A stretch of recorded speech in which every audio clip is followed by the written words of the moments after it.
A new report finds the biggest economic challenges we're facing. It's the cost of food and groceries. Ground beef up 12.4% year over year. Milk up 9% year over year. Agriculture Secretary Brooke Rollins joins me now. Madam Secretary, welcome back. Always good to see you. Yes, eggs are down 27%, but when should the rest of us, as Americans, expect to see meaningful relief on other items? Well, first of all, it's great to be on with you again, Stuart. Thank you for the opportunity to talk about this. I got to listen to the president's speech last night and then just heard the clip. And he's not wrong. He's 100% right that what we inherited was unbelievable. And since we're talking food, let me talk about that for just a second. In the 4 years of Joe Biden, the cost of food went up 25%, which is just stunning. Over the last year and a half, we're at about 3%, which aligns with the national average. So all in, we're actually aligned with that national average. And you're right, eggs are actually down way more than I think you said 17%. I think they're actually down about 90%.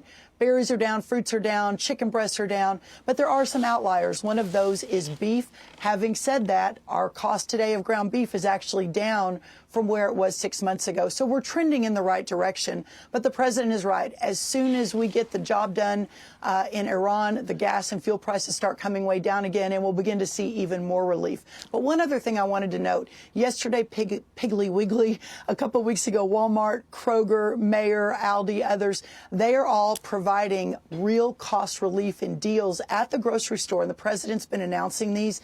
They've been partnering with us on this. They are seeing costs of production come down because of our deregulation agenda, and they're passing that on to the consumer. So we're going to begin to see real relief here very quickly. But when you look at all the facts, where we are versus where we were under Biden is a much better situation. You know, you should really come to New York City. The mayor is going to open a supermarket with 30% off regular prices. So, I mean, cheaper food is available if you make the trip to New York.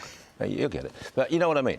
The CDC has added six... I do know what you mean. Another conversation. Yeah, another conversation. The CDC's added 6 more states to the cyclospora outbreak, making the total number of affected states, I think it's 15 now. What does that outbreak say about the safety of the food supply? Any gaps in the current inspection system? Well, you know, we've been working, FDA is working overtime, our Federal Drug Administration, to manage that issue. I know Americans are very concerned. As a mom of 4, I certainly understand that. But listen, here's the bigger point. This lettuce is all coming from Mexico. In 2023 is the first year we became a net food importer under the policies of the last administration. We have to reshore our food. The president has talked, well, since 2015, manufacturing we've lost, pharmaceuticals we've lost, but we've also lost our food supply. And so buy American, support our American farmers and ranchers. We've already begun to see that, getting that back and starting to, again, have more food grown here in America, raised here in America. And as we're also opening up the export markets around the world with all these new trade deals, we're going to get it back. But it just underscores the point of how important it is for America first farmers and ranchers to support our food supply. Vice President Vance, he wants lawmakers to codify anti-fraud measures in the food stamp program. Listen to him now.